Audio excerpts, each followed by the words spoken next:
What up, dudes? It's Gaz, and welcome back to the Warframe video. So, people have been complaining about the Archon fights being not very exciting, and pretty much just bullet sponges. Damage attenuation bullet sponges while we're at it. So DE has responded, and I'm actually going to give some of my opinions as well about the, the viewpoints of lots of people saying that the Archon fights are too bullet spongy, this is anti-fun, I can't use my Archoplasmor, etc., etc. So we'll be going over that today. And yeah, we'll also be live on Twitch later tonight trying to go for some level 10,000 Steel Path gameplay. There was a different video that's supposed to come out today, but I actually messed up the scheduler, so that'll probably come out tomorrow. And it's going to be using some specific new weapons from Veilbreaker. Also, Twitch drops tonight on this channel as well. There will be, you can get a Relic pack, you can get Forma, I think there's like 5 Twitch drops possible. Alright, so the situation with Archon hunts. People are getting annoyed by them because of something called damage attenuation. And what damage attenuation is I'm going to try to give like what I understand it actually is. Let's say you're fighting a Kuva Lich or this Archon guy right here. And you're doing a million DPS. Your weapon does a million DPS. The way this works is the first couple bullets are going to do normal damage from what I understand.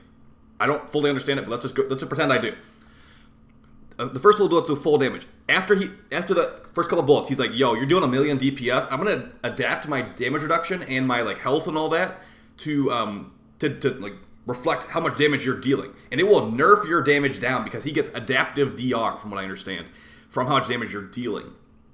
Thankfully, our video guide from like a couple days ago with Fenmore and Naros with Roar, totally fine. Still a 5-minute run, but people that don't want to use the stuff that is proven to be good, that's where the issue's coming in. You're having content creators using the Archoplasmor, having like a 20-minute Archon fight, and recording a video complaining about it. So a lot of it is actually up to the a lot of it is up to the player not picking things that they're not setting themselves up to succeed. The Archoplasmor has no headshot multiplier. This is a boss fight with a gigantic head, and also you can easily one-shot him with single target weapons too. So just a lot of it's weapon choice. Multi-shot is going to be really helpful here. And I don't think DE did themselves any favors when they made it where it's like, okay, damage attenuation and ability immune. Because, okay, let's say the this guy refuses to use anything but the Archoplasmor. I must use the Archoplasmor on the Archon.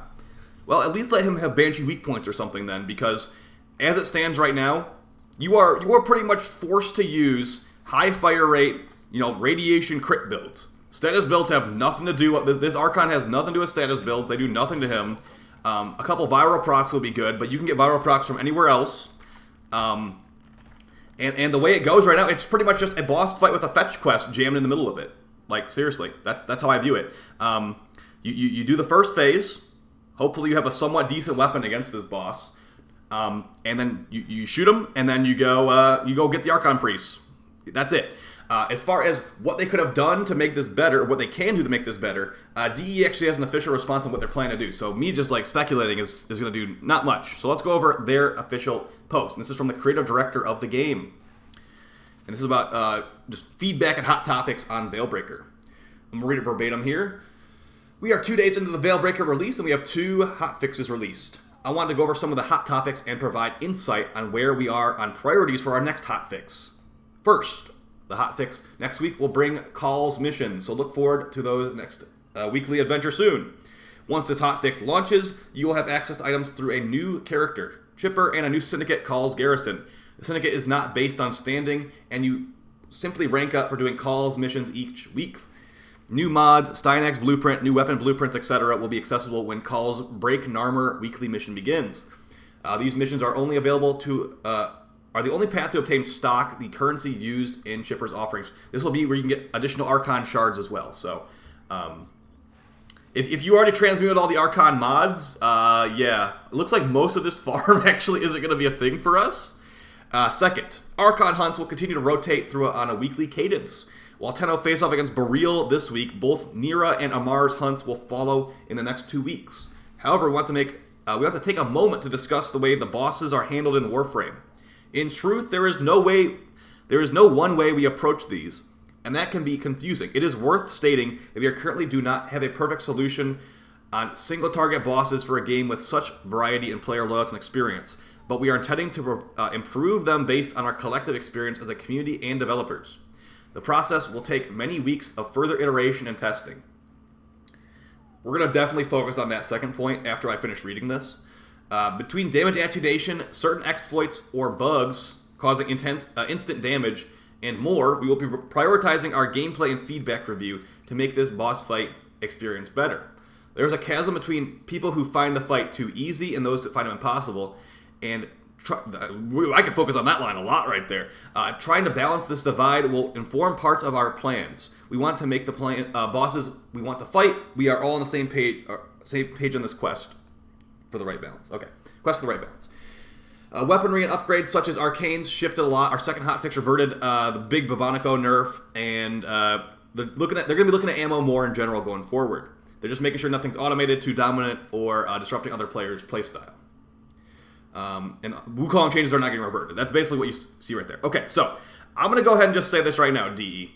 These players that think this is impossible, this is literally your fault. This game has no tutorial. If it does have a tutorial, it's like a 2014 tutorial on modding. You are not setting your players up for success. I guarantee most of the players out there don't even know you can scan this Archon to see what he's weak to. How do you think I knew how he was weak to radiation? I whipped out the synthesis scanner and scanned him. I bet a bunch of players don't even know how to make radiation damage in the first place. Maybe not players that are doing this. But you need to set your players up for success in this game. The way it is right now, it's like, good luck. Hopefully this new player is a sucker enough to buy something because he doesn't understand what's going on. Like, seriously, that's how it feels. I'm not surprised in the slightest that no one knows, that some of these players don't know what to do here. And let's go over damage attenuation too. So, like I said earlier in the video, damage attenuation, like it's pretty much like high fire rate, multi-shot, or get wrecked. I don't know if that has a place in this game because clearly the player base doesn't like it. I don't mind using meta stuff. Like if I find out like, okay, this weapon is the best for this, I will use it. But at the same time, like that's me trying to bypass the damage attenuation. What you could do, and like what I probably would have preferred, is that you called this end game, and you said you balance around 4 players. Those are direct quotes I saw from interview. Balance around 4 players and end game. And this is not balance around 4 players or end game. All it is right now is this guy's got some weird, goofy damage reduction formula. He's immune to every ability. And yeah, I'm going to still kill him. As you can see in that clip I showed earlier. You can kill him in one shot. You can kill him in one shot with the Kuva Heck, some Viral Procs, Void Strike. It's a lot of buffing to be fair, but yeah. There's not enough mechanics here. There's not enough mechanics. I kill the boss. He has a couple little attacks he does. They're fine. Some of the airless is great. I appreciate that. I think that's a good attack right there. But yeah, as far as mechanics, it's just kill him, shoot him, kill him, kill the ads, and then shoot him again and kill him again. The middle phase of like the whole fetch quest is just a waste of time. They should have made those Archon Deacons actually a part of this fight. When he puts up that bubble, there should be like Archon Deacons on the 2 opposite sides of the map. Unless you can kill them simultaneously, like within like 5-10 seconds of each other, you don't drop the immunity phase. Make this fight real hard. If you're balancing for 4 players, make 4-player mechanics. I want it to be nearly impossible solo. It feels easier solo. I've never done a squad mission, but like at least his health goes up in a squad mission.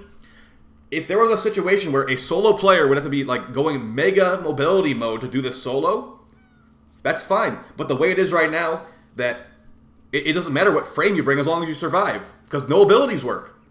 It really doesn't matter. So, yeah, as far as mechanics, make different mechanics for this fight. Seriously, this fight might need to get like reworked already. Where you can remove that middle phase, make it just one big boss fight, and it's like, okay, like I just said, there's an enemy on the far east side of the map that has it's one big room. It's an Archon Deacon. You have to kill all of his ads and then kill him. But there's another one on the far west side of the room that if they don't die within 5-10 seconds of each other, the boss is not damageable. So, yeah, that's what I was expecting when they said balance for 4 players end game, and this is not that. This is just like, gear check, know what damage attenuation is, use the specific weapons that are great for this, fetch quest, and then get your 1 shard per week. Oh, by the way, yeah, you can't farm anything after this. These boss fights, after the first time, there's no reason to go back, unless you just want to test weapons out, which, I mean, I did for YouTube videos, but for the general player base, why would you? There's no reason. There's no reason at all. You don't get any new loot. You just get like the nanospores they drop or whatever. So I know we're waiting for the call missions next week. But, like, dang, dude, I actually kind of enjoyed this boss fight, even though, like, it had damage attenuation and it was pretty easy. But I want to have a reason to do it again. And I know that they're like, oh, it's going to come back in a month. You can do it again in a month. You'll get loot from it. This is an endgame update, DE. Why are we still doing missions that only take like a half hour or an hour for a live service update? And the call missions next week, I mean, it's not going to be similar. It's going to be you fighting like a thumperist call. It's not going to be like this. I think you really need to, like, you know, go in more on what the game's strong suits are, not just like, you know, like, hey, let's play as call. Let's do Deviri. Like, this is cool, but at the same time, like, I think they pretty much admitted they can't balance a fight around us. They can't balance a single target fight around us. Another thing they could maybe do is just increase his health by like 10 times, but remove damage attenuation altogether. We'd probably kill him even faster then because of all the buffs we have in this game. But I'm sure these are things they're thinking about right now. It's like, okay, players hate damage attenuation. How many times do we need to multiply this guy's health to make it where we don't have to have damage attenuation? Things like that. Because they're going to still make him have a 50% health gain, I'm guessing. So, yeah, guys, hopefully you found this video interesting and helpful. I think some of the complaints are unwarranted out there. I think a lot of players are coming back like, okay, I haven't played the game in like months. I'm back for Veilbreaker. I want to use this weapon. I like this weapon a lot. I'm going to use this on the ARCHON hunt. They go on the ARCHON hunt. They get dumpstered. They die. They die to like an armor butcher fireball attack, and they're like, oh, this game. This fight sucks. I can't use the Archoplasm more. This is just terrible. They refuse to learn anything else. They only want to use what they want to use, and they're probably not going to even change the build. They probably have Hunter munitions on there for the Archon. They probably have, I don't even know, like, what's like some random mod they would run. They probably got like Viral Heat, and they're like, no, Viral Heat's good against everything. It's radiations for this guy. So, a lot of it is the stubbornness of the player base, and DE not making proper tutorials to set players up for success, relying way too much on Wiki and YouTube.